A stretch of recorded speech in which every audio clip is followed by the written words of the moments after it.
What were you going to say? Yeah. Ballroom dancing. I've been taking ballroom dancing classes. And it has been a freaking blast. I have loved learning more about dance. Like, I grew up dancing. Right? Yeah. And so, but this is like a style that I've never done. And also watching Dancing with the Stars did not help this cause. Oh my God, watching that show, because this is the first time I've watched it since I was a child. And it's because I am parasocially obsessed with Ilona Maher. But like, so valid. Love her. But I watching the first episode, I was like, oh, I'm not even walking correctly. Like You're like, no. I was like, I think I usually would like live text my sister while we were watching it. And I was like, this show is making me realize that I truly cannot do anything. It is so much fun. And it's been like I said, I like to move my body. And so it's been fun to move my body in a different way. But yeah, it takes so much grace and stuff like that. But it's been so fun. It's been so fun for my husband. What kind of dance are you doing? Like ballroom, but like, is it a specific type? We have been, they like give you kind of a rundown of everything because we're taking private courses. This was my Christmas present from Jack. And so you get like a little introduction to like, here's some of the styles. What are you interested in? And for us, we wanted something that was really fun, but very applicable. So we're doing a lot of the Latin styles of dance. So we're doing the rumba and salsa and cha-cha. And like, it's been a blast. We're also learning the foxtrot because it just looks fun. Yes. I'm spitting everywhere. It just looks fun. Yes. Stop sitting. Swallow it, girl. Like, don't. Secretion management. What are you doing? So we're also doing the foxtrot just because it looks fun and very bouncy, and so it's been really fun to like learn the basic steps of that. And then like the place that we're going has like a big social component to it, and so it's been a lot of fun. I think I had heard about like the salsa dancing scene in St. Louis. Like I think there's something like when you said earlier that like there's kind of a big ballroom scene in St. Louis. It's like a surprising ballroom scene. I the only inkling I had of that was I had a friend that took some salsa lessons and then she like came to St. Louis to like do salsa dancing with other people. Yeah, who knows? It's been a lot of fun. That's awesome. So I highly recommend it for anybody who's like wanting something new and exciting or like just out of their like normal sphere of like existence, because this is like so far. I think my stepbrother and sister-in-law have been doing I think they're like, I don't know if they are themselves are doing competitions or attending competitions, or if just the group that they're in is like, because they've sent us like pictures and videos of like a bunch of couples dancing, and it seems so like they're having a lot of fun. So the studio that we're going to is a competitive studio, and so like I know, so they have like couples who do actively compete out of their like studio. Yeah, it was really cool. I think me and my husband probably have 4 left feet between us, so it would be a time, but because about yourself. I'm very clumsy, and like as an adult I'm less clumsy than I was as a kid. But once as a kid I tripped over my own feet and hurt myself so bad that I couldn't walk for 3 days. Oh, no. And it was, and do you want to know what I was doing? What were you doing? Just walking. Yeah. Trying to get from point A to point B. I was like in junior high, and I was trying to catch up with a friend at school. Oh, man. And I was like, hey, wait up. And like took off and then like ate it. Ow. Yeah. So if that gives you any insight. Well, who knows? Maybe the ballroom would be good for you then. Maybe. Kind of hone those skills a little bit. I'll have to look into it. But yeah, fun. It's been fun. It's been really fun. My sweet husband cannot carry a tune or a like beat in a bucket. Yeah, like, love him so dearly, and so this has been good for him. But hey, it's been fun. It's been fun. That is awesome. Adults doing hobbies. Who'd have thunk? Yeah, not I.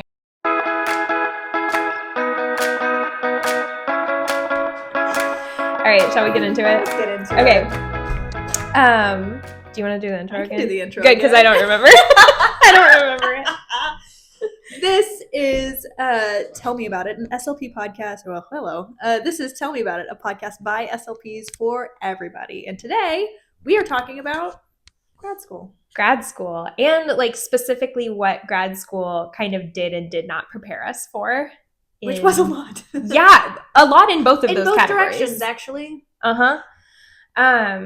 I speak about grad school like most people speak about the war. It was a really hard time for me. I think for most people who have been to have pursued a degree beyond a bachelor's? Specifically, and I feel like there's a specific flavor of master's. It's the medical master's degree. Yes. Like we are in a healthcare adjacent like field. a clinical. Yes, yeah. like some type of clinical advanced degree.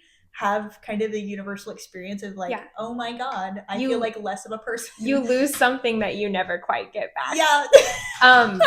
Usually to the tune of tens of thousands of dollars. That too. And also the zest for life for a little bit afterwards. I know it took me 2 years post-graduation to like enjoy reading again. Yeah. It's hard. Yes. It was really hard. Yep. I had great times. I had worse times. I had the worst times, but it was time. Yeah. And I learned a lot. Yes. So much. Well, and okay, so just as like a starting point. Yes. What does the SLP, a general description of the speech language pathology master's program look like? So I hear from a lot of different people regarding credit hours. I have heard as few as 45 and as many as 70 credit hours. Mine was almost 70. Mine was 40. No, mine was 50. I was like 48. It was like 48 or 50. I think last time you also did like an extra like. Yeah, but that was only like 1 credit. Okay. Wow. I know. We'll get into that. Hold on. Well, and that's the thing is that credit hours don't like align, or maybe it was 3, but it was like they don't align with the actual amount of time. They don't align with, and they also don't align for undergrad credits. Like they're not one for one. Like the amount of work you're doing is not 1 for 1 for an undergrad. So if you're familiar with undergraduate credit hours, it is like full time is 12 credit hours. For an undergrad. Yes. And full time for a graduate student, I think is 9. Yeah, that's about right. And I think my final semester of grad school, I want to say was 9 credit hours. And that was about mine. Because it was, or no, maybe it was, I don't remember. I had some variation. Well, I had some variation between 9 and 12 every semester. Like it was a lot. Like I remember taking up to 12. Yeah. And I think what we're like trying to get at with the credit hours don't align with actual experience. It's a lot of work. It is a full-time job. It is a full-time. Well, yeah. And so on top of having credit hours, you're also completing 400 clinical hours required to graduate. Which I did all of mine in 1 semester. That's bonkers because I did not. Yeah, and you had yours spread out. So this also will depend on what program you go to because some of these where'd you go to grad school? Yeah, so I went to grad school and undergrad at Rockhurst University, and we did not have a campus clinic. And so because of it being like a very urban school, we were we did outplacements the whole time. I started my first rotation through like a clinical externship my 2nd semester of grad school. It was supposed to start the 1st, but COVID. So I did not have any like campus clinic experience type situation. All of mine was out in the community.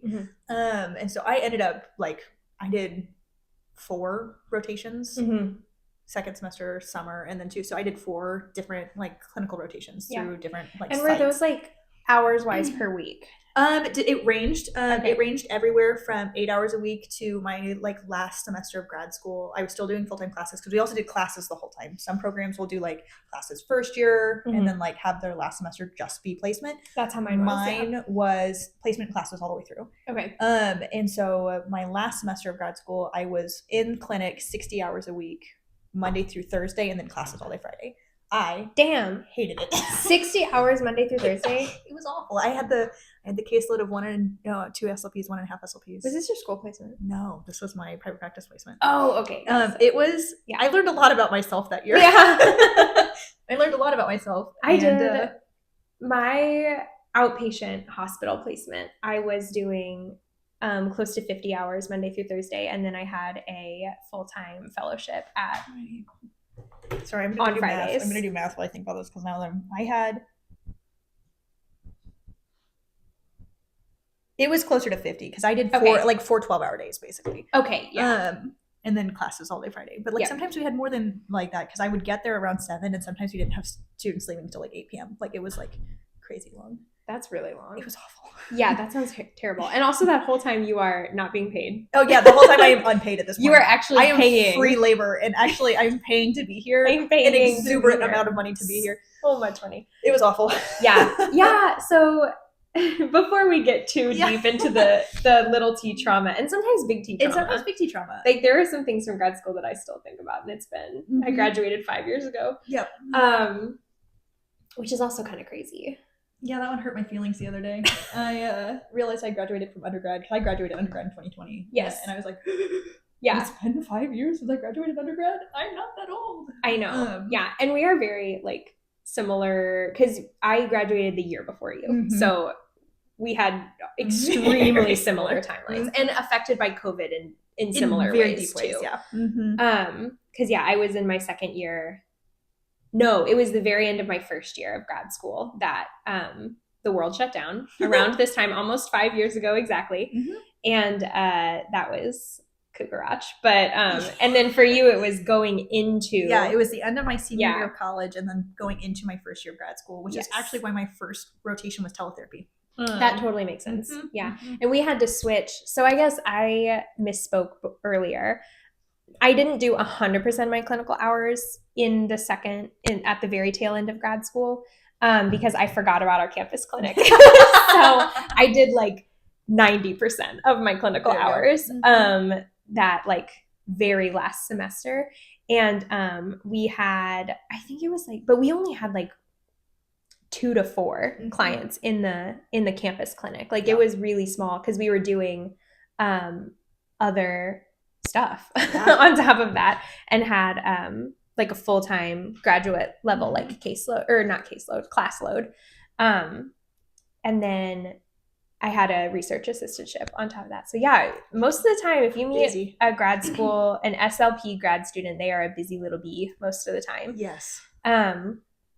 So that is one way that it did prepare me for the real world, is like I got into our first, like where we're at now, and I was like, oh, this is a breeze compared to grad school. Like I am not having to, because then you just go home and you don't have to do homework. I don't have to do homework after this. I was like, I can handle a full caseload. I don't have to go like digest research papers after this. Like I don't have to go and write an exuberant amount of papers. Like, it was like peaceful that first year because I was like, oh wow, this is so much easier. It was harder. You end up getting paid for it, so. And that part. Yeah, like actually getting paid. And I don't know if your grad program was like this. Ours, we had to sign a contract that said we would not hold a career outside of, like we could not have a job outside of grad school.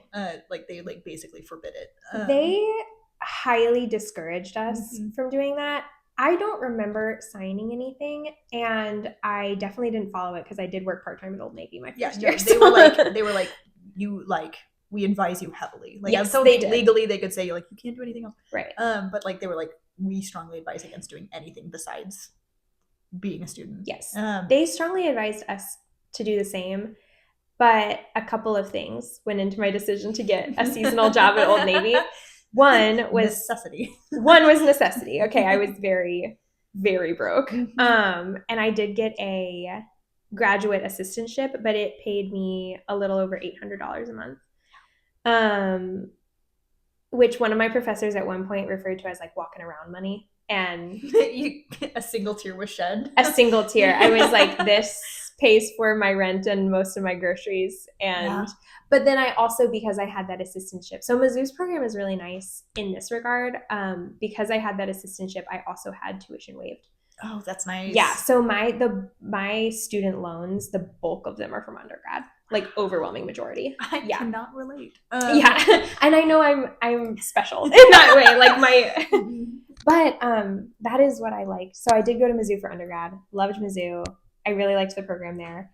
And also it was the only thing that made financial sense. So when I was offered that assistantship at Mizzou, I think I emailed our clinic director, or not our clinic director, our advisor, like professor in charge of the admissions and everything. I emailed her back like within the hour. I was like, yes, I'll take it. Please. And I think she actually like responded and was like, wow, Maggie, thank you for getting back to me so quickly, or something like that. Because I like jumped on it. I was like, absolutely doing this to get funding for this program. For our entire program, we only had 2 spots for GAs. That's the other thing about Mizzou. It was almost flipped. Like there were only a handful of students that did not have. No, it was reserved for those of us who were like in the most need. Yeah. And I think that's more common. And I wasn't in a position where I necessarily needed one because I was very fortunate that I had my parents helping me out through grad school. But I did all of grad school on loans. Yeah. I mean, I did all of undergrad on loans. So all of undergrad. And then grad school, I did have to take out loans to pay for stuff because not classes, but like I said before, they paid me $800 a month. So that paid for my half of the rent in a teeny tiny apartment in Columbia, Missouri. And it paid for most of my groceries. And quite literally nothing else. Yep. And like gas for my car sometimes. Yep. But like if you didn't get a Christmas present from me 2015 through 2021, don't take it personal. I like wasn't buying the nice cheese at the grocery store. Like it was, or like wasn't a big drinker for the same reason. I was like, alcohol's expensive. I'm not buying that. No. Like, you want me to spend $17 on a bottle of wine? Nice try. Do you know how many packs of ramen noodles I can give? I have 17 meals to get feed me for a month. Yeah. So was very much living my broke. Oh yeah. So broke. College and grad school life. Yeah. So yeah, getting out and even making like if you are an SLP that works in the schools, a lot of places you're on the teacher salary schedule. So like even coming out and making, I think my first salary was like $41,000.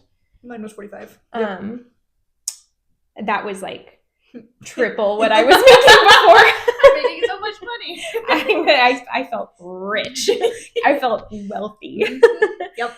And so that was really nice.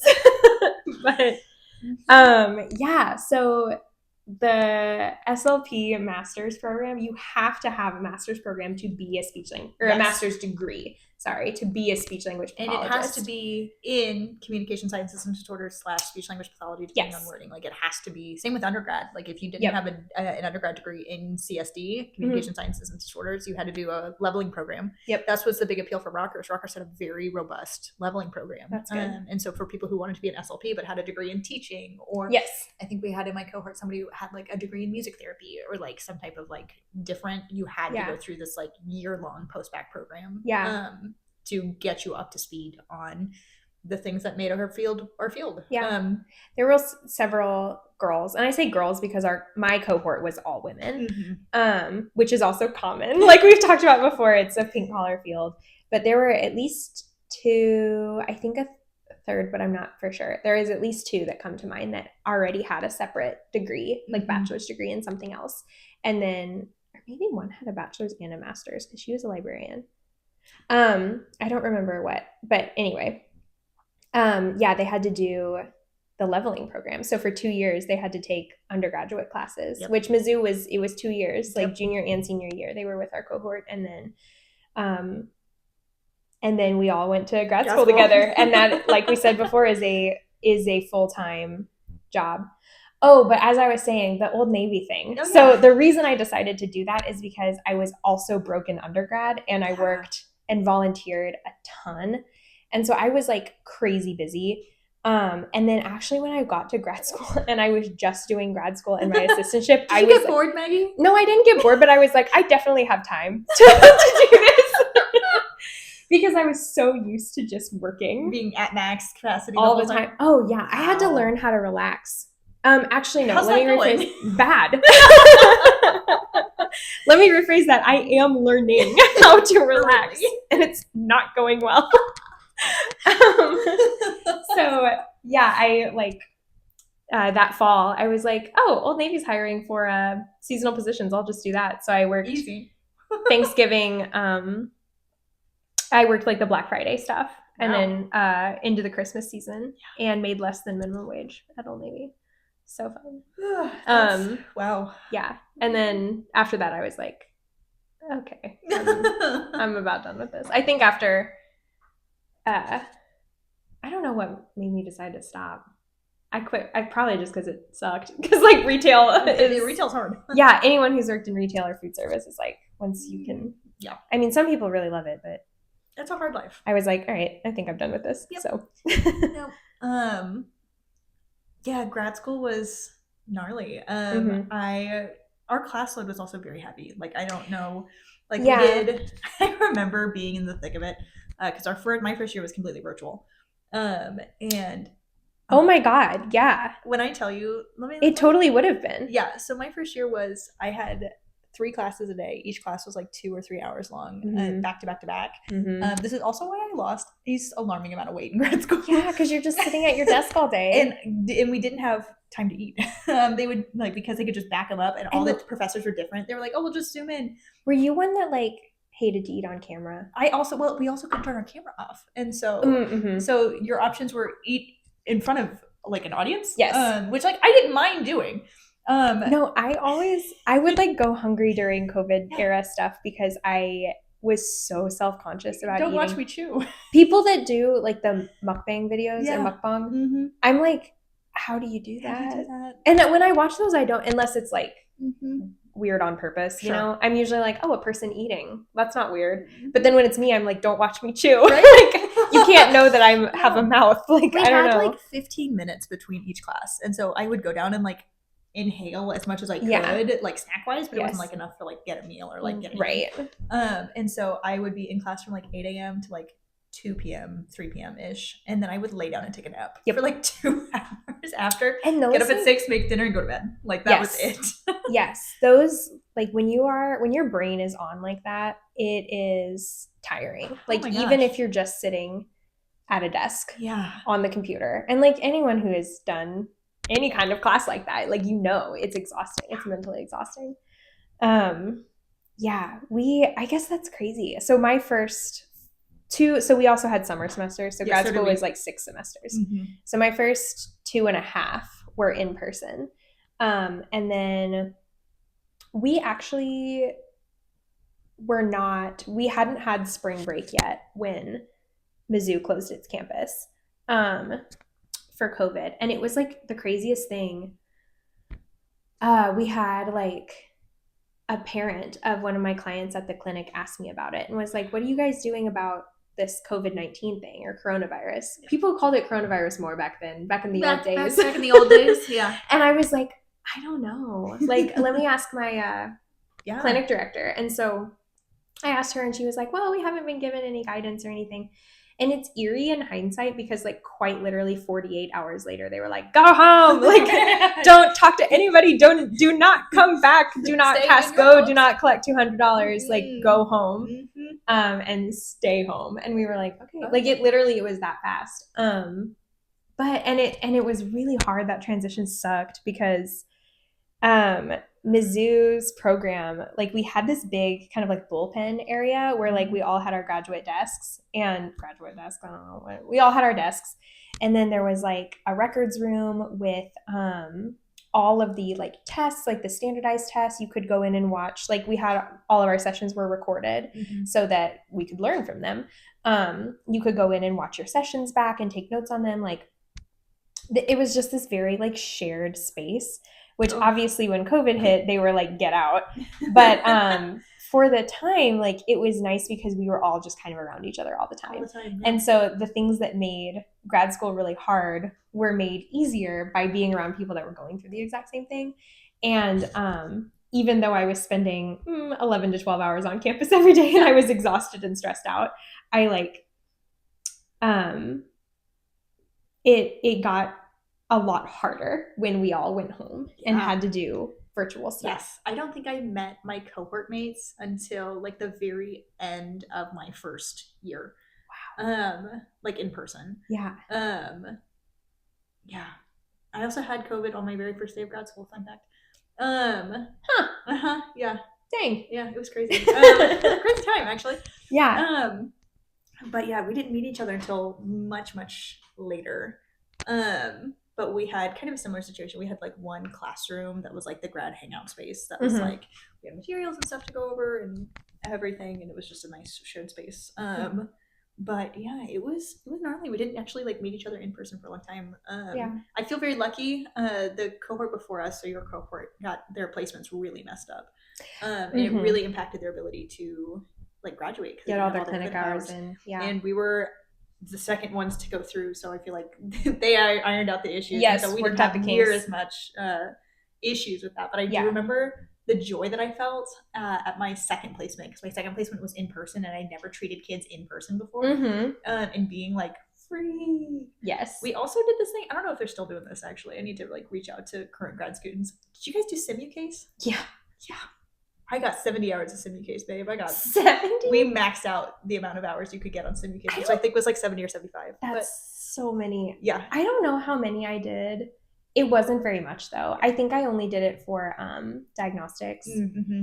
And when I tell you, for those of you who don't know, SimuCase is a simulation where it's like a choose your own adventure, but with therapy. And so, or like, I guess I only did the diagnostics now that I'm thinking. Oh no, we did diagnostics and treatment, and like I did as much SimuCase as possible. It was crazy. I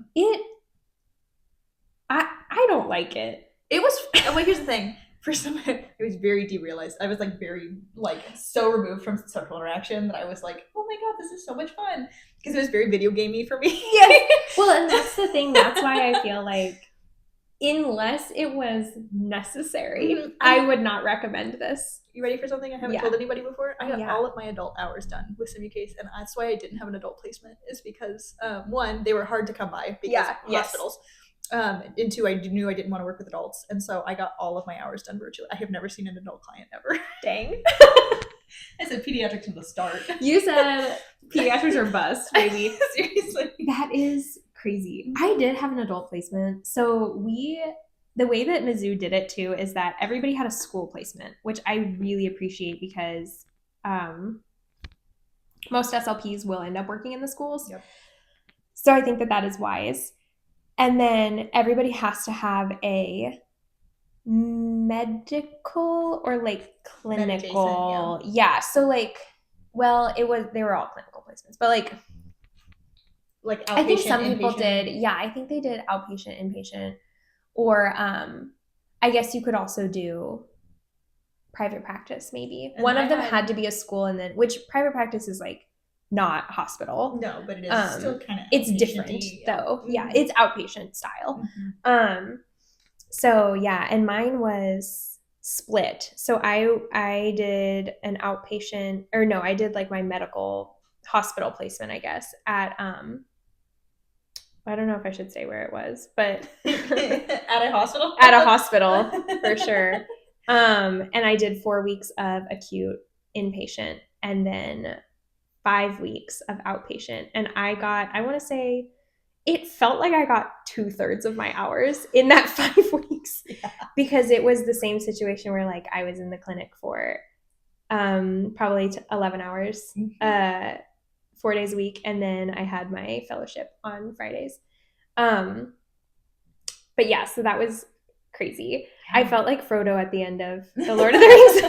On my very last day, I was like, bye. And then I got to the car, and I think I turned up music really loud, and I let out a guttural scream. And then I drove home. I understand that. My very last day of clinic ever, I like drove home, dead silence. Yeah. One tear. Both hands on the wheel. Just white knuckling it. Like being like, I am a shell of a person. Like, I think it's just because you work so hard. Oh, you work so hard. And like, it is an intensive program, because they are trying to train you to be like a really well-rounded professional. But yeah, actually, okay, let's get into, do you want to start first by talking about like what are some things that grad school really prepared us for well? Yeah. And then we can talk about things that like we pretty much learned on the job exclusively. Absolutely. Okay, so great. I do have to say, though Rutgers program was expensive, I am so grateful I went through that program, because the quality of knowledge and the amount of knowledge was outstanding. Like, I feel like I had such a good technical knowledge of everything within this field. You do. I have learned, for the audience at home, I have learned a lot of stuff from Francie. When it comes to book knowledge about our field, I feel like I have a very strong base from that, and that's 100% going due to Rutgers. Like, like you'll be like, oh, it's this syndrome, and I'm like, what are you talking about? Like, I've never even heard that before, and then I'll look it up and sure thing. And I had professors who cared so deeply about the field too, who were truly passionate about the classes that they taught, and I feel like that made a huge difference. And so because of that, I knew so much coming out of it. Like, I remember taking the praxis, first of all, throughout before that. Second of all, as soon as I got into it, I was like, oh, I got this. Like, I know this. But it was because I had such deep technical knowledge. Yes. Therapy, like the carrying out of therapy, I'm grateful we had an externship-based program, because I feel like I had to learn quickly on the fly about how to actually do therapy. And that was the biggest hurdle for me was like applying the theory into practice. That's hard though. It's hard. Yeah, because it's one thing to know something on paper, and then another thing to actually be looking at a whole person in front of you and be like, what do I do? What do I do about this? I feel like I also got one thing. Rockhurst is a Jesuit school, which is like a school of thought within the like Catholic pedagogy. And one of the things that I really valued about that experience too is that it's so holistic. And so a lot of what we did was very focused on the whole person, and like learning this and then applying the Jesuit tenets to like the technical knowledge that we learned and how you would apply that to a person. Cool. It was really special. It was really special. I wrote a lot of reflection papers. Nice. So that was really unique about that. The skills that I feel like I came out of grad school with, or the ones that I didn't come out of grad school with, were a lot more soft skills based, and also like the fun therapy activities. Like I learned a few and things like that, but like getting into the rhythm of how to conduct therapy, and then also the paperwork side of things. I feel like knowledge wise did great in grad school. The administrative side of being an SLP when it comes to like salary and how to write IEPs, how to do like the very technical side of this job in the schools, I did not get as much. Granted, I also had a program that was very adults focused. Most of my professors were very like adults driven. And I think that that's pretty unique because again, I would say that probably most SLPs work with kids too. Like most SLPs are really unique actually SLPs. Because I feel like we had like a significant portion of my graduating cohort actually went into SNFs. That is interesting, which is not common. Well, and I would say that's interesting also because we were advised pretty directly to not do that out of grad school, at least. Once again, point in Rockhurst bucket, a lot of these people, because I did have a decent, like, I think we had a couple boys in our cohort. You're good. I did have a couple boys in our cohort. And so because they had external rotations through SNF placements, they often got hired straight from grad school at the rotation that they went through. And so they at least knew kind of going into it, like it wasn't like some type of, because skilled nursing facilities can be a little shady. I think that the main reason was that we were advised against it was just because for a new clinician that is not ready to balance, because they have really high like productivity requirements most of the time. So for a brand new clinician, that's really hard to do right out of grad school. But I mean, I guess if you had done a placement there and you knew the leadership and everything, that was the reason why I think we had but a lot sense. Of our, like we had a lot of people who were very like adults driven. We had a phenomenal motor speech disorders teacher. We had a phenomenal aphasia teacher. Like it was really that was their whole lives was so anyways, skills that I came out of here going into the schools were like, how do I Medicaid bill? How do I like the system specifically, like how am I to learn therapy log? Had I not had a school placement that taught me how to do therapy log, I would not be as good as I am. And you taught me how to use it. So because our district was like, you guys need to start using this, and Francie, you were like, oh great, I know exactly how to do that. And I was like, I've never seen this before in my life. I had an external rotation through or I had an externship through one of the school districts in Kansas City and I got lucky because I had a clinical advisor or a clinical supervisor who was very good at it. And that is the only reason why I know how to use it. Well, and that knowledge multiplied because you taught me how to use it. So and what about you? What did you feel like you learned in grad school versus not? I think at least for my part, my favorite thing that Mizzou taught me was how to write, like clinical writing and report writing. I wish that my report writing was stronger. I think that that's something that like is really solid in Mizzou's program. And I've had other people kind of make comments about, like when I started working, I've had people tell me that my clinical writing is really strong. And so I think that's a credit to Mizzou's program. I will say, I think part of the reason why it's so strong is that they ripped our stuff to pieces. And so like and you really just like learn how to, like we got a lot of critiques and learned how to apply those quickly. And so it's not necessarily a bad thing, but like, there was a pretty heavy focus on clinical writing. We wrote pretty in-depth SOAP notes for like every single session that we had. We did in-depth lesson plans for every single session that we had. And we also had writing intensive courses that we wrote like mock reports. Wow. Yeah. Okay. See, our writing was pretty variable based off of who you had as an externship advisor. Got it. Because we didn't have the on-campus clinic side of things, and so whoever you were with as a placement was just how you learned how to write, and there's wide variety for sure. Yeah, in what people expect. So yes. yeah, your technical writing is fantastic. Thank you. Your eval reports are really good. Thank you. So. And I think another piece of that was, so I did this fellowship with the Thompson Center in Columbia, and their primary focus is autism, like research and treatment. And diagnosis is a big thing. And so part of that fellowship, we were on a diagnostic team, like an interdisciplinary team. And so that one was one too that I really learned how to write a diagnostic report from that placement specifically, because we went like piece by piece. And then we were also working with PTs, OTs, ABA psych, and someone else. There was one other profession that I'm not remembering right now. I guess us, but a really big multidisciplinary team. Yeah. And so getting to read how those professionals also put stuff together was really helpful too. So yeah, I think coming out of grad school, I was like, this comes very easily to me now, and that feels really good. Yeah. To not have to like struggle through paperwork. Now I just struggle to do paperwork, to like actually sit down and do it. It's the initiation of the paperwork. But once I get rolling, I can just like, it's just going. Yeah. And I think that like, I don't know. I think our program had a lot of strengths, and it's hard because COVID interrupted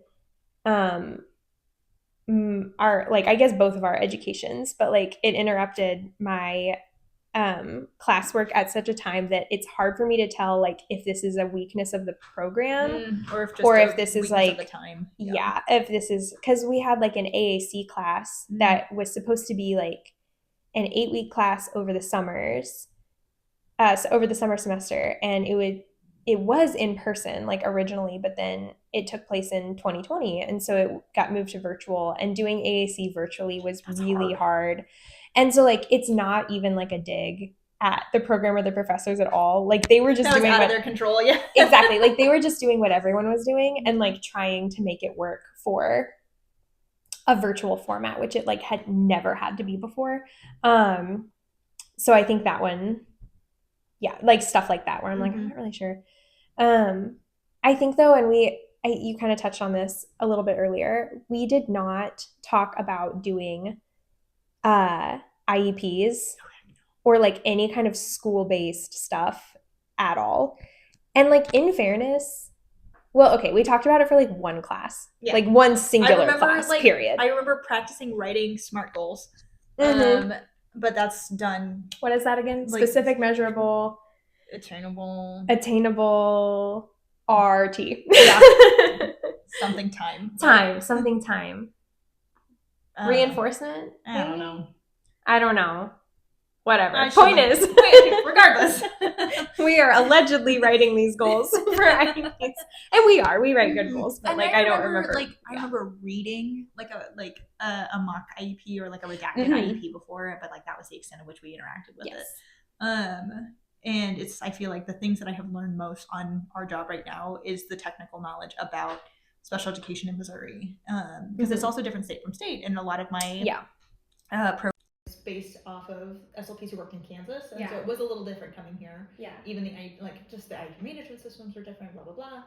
I was gonna say, in fairness to any graduate program, like we didn't learn really about IEPs in school, but like they don't know where we're gonna go. No, you know, I mean, that's the thing about an SLP degree is that it's kind of a generalist's degree, and so you can't really over specialize in one or the other because you're just supposed to treat everybody, right? And so so like you can't have a program that's too school focused, otherwise like people who don't go on to work in the schools it's gonna be to their detriment, and vice versa. And so that's one thing that I wish I had known more about, but and also coming behind the 8 ball with like technical writing, that's one area that I could have been a lot better in, that was one of the biggest things though that I feel like I've had to learn on the job is soft skills, and working with other adults. We kind of touched on this in our last episode, but like it's never the kids that make this job hard. It is very seldom the children. It's yes. very seldom the children. It's oftentimes the other adults. And learning how to manage parents and handle, professional interactions with parents who might not be your biggest fan. Yes. Or IEP meetings can get really tense, and evaluations can get really tense. Or not evaluations themselves, but like the meeting after the evaluation. Even just like kind of run-of-the-mill phone calls and things with parents can get really tense too. And I think a lot of the time it's because like we have a very specific job to do, but like that is their kid, and so there is some like you see like mama bear stuff a lot of the time, which like I can respect 100%. And I also feel like part of the things that we didn't learn in grad school is why we started this podcast in the first place, which was presenting information to non-SLPs in ways that made sense. Yeah, and that was something, it's interesting because that's something that we actually talked a lot about in grad school. Really? And parent communication and stuff. I did not have any of that. We did, but the problem is and I think probably because of COVID, we didn't have any practical application of that. So they would be like, okay, the assignment is you need to write this explanation of a diagnosis to a parent. Like this is an example. Yeah, I don't really remember if we did something like that, but we would do. I blacked out a lot of it. Don't remember most of grad school. No, like. It would be something like that of like write this kind of to an audience that's not an SLP, but then the person reading and grading it was also an SLP. So it didn't matter. Yeah. So it's one of those things where like once you have knowledge, you don't just get to turn it off. And so I think that there wasn't, and probably as just a sign of the times, there wasn't a whole lot of practical application. Yeah. Because we weren't face to face interacting with a lot of parents or caregivers. Yeah, and so that, I would agree that's something that, like, I didn't have any experience talking to parents, and, I mean, okay, extremely limited, because we would have meetings with the parents of our clinic kids, but yeah, and then having to sit in an IEP meeting with a bunch of other professionals, and a parent, and when things get tense, how to, like, remain professional and try your best to keep it from getting hostile, because I think we have both been in meetings where we left and we were like, "Ooh, that was crazy. Several things went wrong right in a row." And that was rough. So, and that's something that, like, I don't know if you can necessarily teach that without having to do it, but we didn't even like really talk about it. No. My recollection of it. We didn't really talk about it a whole lot. And like, or it's one of those things sort of spoken about so vaguely, like, oh, you might deal with this, and like, not understanding the full ramification of what that means when you have like a very upset or combative parent, or advocate for that matter. Yeah. I also kind of similar but different. I feel like one thing that I did not like fully did not get prepared for coming out of behavior management. For kids. Oh yeah, like managing behaviors in session with children. Yep. We did not get explicitly taught techniques on how to handle behaviors outside of sensory regulation. Like, and that's stuff that I learned in placements. Like any behavior management strategies I've learned, which is not much. That is a comment that I get sometimes from my sweet principal, which is, girl, your behavior management's kind of wet. And I understand that. I think that, because you and I have different behavior management styles too. Yes. I'm a little stricter than you are. You are much stricter. I'm a lot stricter than you are. And you have a whole reward system. I do have a and you know what? It works for you. It does, and I have heard, I think I've heard some things online about like a token reward system and that kind of thing. And like, I absolutely get it. However, it's not that deep. Like, it's literally, and also like the bar to get a reward in my class is like exceedingly low. You have to follow school-wide expectations and get your work done. And I don't even mean all of the work most of the time. Like, you just have 80% or 70%. Are you at least kind of trying to work most of the time that you're in the class? If I can answer that yes with a level of certainty, then you get your star for the day, kiddo. But it does, like, it kind of helps, I think, keep the kids on track with, like the expectations in here are the same as expectations out in your classroom. And, like, if you would not throw toys or crawl under the table or say mean things to your classmate in your teacher's class, then what makes you think you can do it here? And, like, that kind of thing. But I think, like, there's different schools of thought on behavior management too. And so I wouldn't say that, like, just because you kind of use a different school of thought, you're, like, worse. It's just different. I also know that my personal tolerance for, like, shenanigans is pretty high. Yeah. You can do a lot in my room and I'd be okay with it. When it starts getting on the potential of hurting somebody else, or, like, you're getting a little too, like, not for school. Yes. Then I'm like, maybe not. I do hear from your office screaming sometimes, and it's fun screaming. It's like laughter. It's like I get a lot of, like, kids who are just, like, screaming with delight, or, like, I get a lot of, like, very excited laughter. Yeah. Which, love that for me. Yeah. But it's also like, sorry to the people around me in this office. No, it's like, it's nice. I'm not, like, a taskmaster in speech either. Like, I do a lot of play-based therapy. I just also, like, I set a lot of really clear expectations and boundaries for kids too, of just, like, this is how you are allowed to behave in this room. And I have sent kids back to class before. I have as well. Like, where I'm just like, if you're not in the right headspace. And by that I mean I sent kids back to class maybe twice in 3 years of doing this I've job. done it probably about 2 times, I think, maybe 3. And one of which was kind of an odd situation that I'm not going to go into here. But, like, one in particular, I was like, hey buddy, you're not in the right space for this today. Like, you're in a bad mood. I got other kids here who are not, like, we'll try again tomorrow. Like, this is just not gonna work.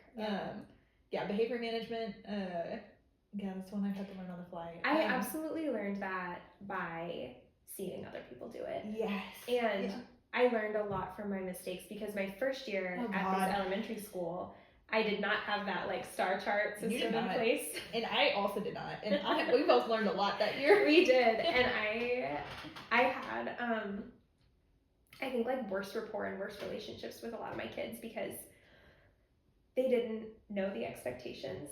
And I think, like, for children especially, like, I think sometimes people are so afraid of, like, over-structuring kids that they forget to give them any sort of expectation or boundaries. And, like, kids need that, I think, to feel safe, of, like, and to feel like they are in control of themselves. So, like, knowing what is acceptable and what is not acceptable in the speech room. Like, behavior wise. So like, if I have kids that do start to get angry or upset, one of the biggest things I learned out in the field was, like, telling kids what they can do instead of telling them to stop doing something else. I agree with that. That's a great tactic that I use still, which is like, hey, we're not gonna do this. However, what you can do is this. Like, these are your options. Yeah. And when a kid is really escalated, like, that goes better than, sometimes it goes better than other times. But, like, if I have a student that's getting really frustrated and is starting to, like, kick their feet underneath the table, if I just went, stop kicking your feet, they would probably kick harder. They would probably either kick harder or they would do something else that's also destructive. But if I say, like, I see that you're frustrated, you can take a break if you want, then they'll, like, storm off into the corner and stop. You know, and that's fine. They can be angry in the corner. I have a calm down corner in my room. I have a comfy, like, butterfly chair. I'm not making them stand with, like, their nose in the corner. Like, I'll give them, like, a fidget and be like, take a break. Hey buddy, like, that got a little intense here. Why don't you go sit down for a second and go, like, do some breathing? There's a fidget over there. Like, go chill out for a second and then we'll try working again. I have a pretty, like, I wouldn't say, like, laissez-faire, like, approach to it, because I do have, like, I talk to the kids at the beginning of the year and be like, hey, this is a fun space, but this is a fun space where we get work done. The expectation is that we get X amount of work done a day, and, like, talk to them, like, even at the beginning of the session, hey, today we're short on time, we got to make sure that we get so much done before we can do something else. I'm a very, like, and I know that this is not super popular in the SLP world right now, just due to ABA tactics, but I'm very much like, hey, if we can get our work done, we can play at the end. Yeah. Well, and that's the other thing, and I think this is like with the schools of thought, kind of like on that school of thought train. There are some professionals that do not do like a token system in any meaning of it. So like they are entirely play-based and like entirely child-led. And I think that totally works depending on like what you need to do. So like if you're working with early childhood, or if you're in a private practice, or if you're in your home or in home therapy, then like, yes, I think that that's really, it fits really well with that like service model. But especially in schools when we're focused so much on like academic goals, especially for our older kids, we can't just play all the time. Like we do have to work on comprehension and grammar and syntax by explicitly teaching skills.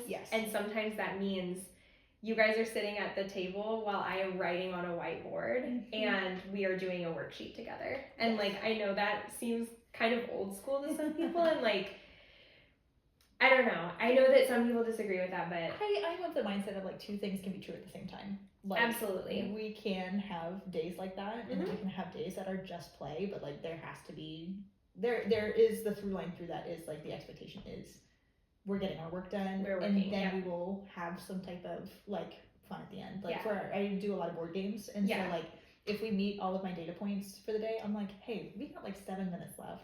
It takes us 2 to transition. Let's take 5 minutes and just like play the game without having to do any work.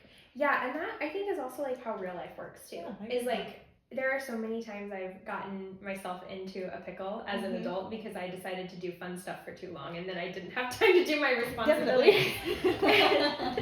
And so like that is also, I think there's a benefit to instilling in kids in a way that is like gentle and with a lot of room for failure.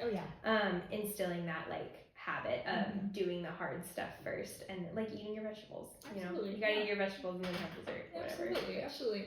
I am also not above tailoring behavior management to a child. I have a kiddo who loves to dance and loves the wiggles, and so we have, if we can, like, we'll have wiggles breaks, or we have these are the times where I'm like, my behavior management is whack. So for example, I got a kiddo where I'm like, hey, if we can like get our work done, we can absolutely have a wiggles party at the very end of speech. Like, let's do it. And we do that. And if we don't get our work done, sometimes we don't get a wiggles party. That's how it works. But then other times, like last week, he did twice the amount of work that he was supposed to. We got 2 wiggle songs. Amazing. I also have a behavior management strategy that's very tailored to a group of boys who love to make fart noises. I was gonna bring them up earlier. Bring them up, babe. Because I will hear them too from like across the hallway. Making just the loudest fart noises. And then laughing. Oh my gosh. Laughing. The laughter. I have some It's boys so heartwarming. It's so heartwarming. And I did have an administrator poke her head in, or principal poked her head in one time during the middle of, and I'm not joking. Fart time. It's called fart time. Yep. I have 2 little boys who love to make fart noises, and this is a thing that they decided and created by themselves, and had to say like, hey, we can start our session with a minute of fart time, and we can end our session with a minute of fart time, but we have to get work done in the middle. We cannot make fart noises the whole session. And this is like stuff that you can only learn by doing. You can only learn by doing. Nowhere in grad school were they like, and when you have 2 squirrely little guys, give them fart noise time. Yeah, at the beginning and end. No, and like, yeah, there's... No, we get our farts out of our system at the beginning, we save them up, and then we make some fart noises at the end, and they love it. They look forward to it. They giggle, like, you hear it. Like, the giggling is... I can hear it through a closed door across the hallway. They love it. They love it. And you know what? This is what the administrator didn't see when she left, was they worked so hard in the middle of that. Yes. They work so hard in the middle of that. So I think there is a place to balance like fun silliness with like hard work. And I actually like, I think that is, I am like a bit stricter and I do a lot of play-based and like gamified stuff. But there are some times, like I've had, when I've had observations done, I've had the observer be like, hey, like it's like they were getting a little squirrely, like you can give them a break. Like they can You're absolutely driving those kids. I'm like another one. No, another repetition. No, but like just and I'm still learning and still getting better at sensing when it's time to move on to a different game, or like yeah, let's take a quick 3-minute break. And I think something that's like maybe it's like a consequence like of the setting that we're in is like we only have them for 30 minutes. Yeah. And so I feel like that whole time has to be full of therapy. And when like it really... No, I get that. As somebody who like, I'm like, oh my god, are my transitions taking too long? Or are they cutting into therapy time? Like, no, I get it, to kind of eat up that side of thing. Oh, thank goodness. But yeah, I think that's stuff that, and I also like, I remember talking to one of my last, oh, this is off again. Is yours off? Yeah, mine's off. Oh, dang it. I wonder if my phone died. I hope not. Okay, so our mics died quite some time before we realized that they did, but... That happens to the best of us. It's fine. We were kind of summing up anyway, so finishing up. I think that like there are a lot of positives about our graduate programs, and I think that there's also a lot that we had to learn just by doing it. And I don't think you could have learned it anywhere but on the job. Yeah, so like stuff like behavior management. We did talk about like some tactics, but I think until you have the experience when you're in a moment with a kid where like they are either really escalated or just like having a really bad day, all of that like book knowledge kind of like goes out the window. And the worst is like when you yourself start to get emotionally escalated, either like stressed out or like frankly angry, like not angry, but like frustrated with the kid, or frustrated or whatever else. Yeah, and so like that kind of book knowledge, that lecture-based knowledge is just like it's gone out the window. Like you have to learn how to do it like actually in the moment. Yes. But yeah. And I think that applies to a lot. That applies to confrontation with parents or with other coworkers or things like that. So yeah, I, through this conversation, realized I learned a lot more in grad school than I thought I did. I think so too. I was thinking like, when we were talking about this topic, I'm like, okay, so we'll probably have like pretty even like what I learned in grad school versus what I learned on the job. And like, I learned a lot in grad school. So you know what, maybe all the little T trauma was worth it. Maybe it was. Yes. Oh my gosh. Yeah. I mean, ultimately, am I glad that grad school is behind me? Yes. Would I go back? No. No, I would not do that. And if you're in grad school right now, God bless. God bless you. God bless and Godspeed, girl. Or guy, but statistically speaking, a girl. Yeah. No, wouldn't want to do it again. Learned so much. Yeah. And I'm glad to be out on the other side of it now. Yes. Because I'm enjoying learning on the job now. Yeah. Yeah. And I think this is my fourth year. I'm finishing up my fourth school year out after grad school, and so going into like my fifth year on the job, which is crazy. And I am just now kind of getting to the point where I don't feel like I'm drinking from a fire hose 100% of the time. You gave me some advice our first year working together, which was like, I got told that people don't really feel secure in what they do until year 3. And as somebody a teacher friend told me that. Yes, and you told me that, and I would agree with that. Like, I finally feel like I kind of know what's happening. Yeah, it was around the like 3rd year mark where I was kind of like, okay, I think I get it now.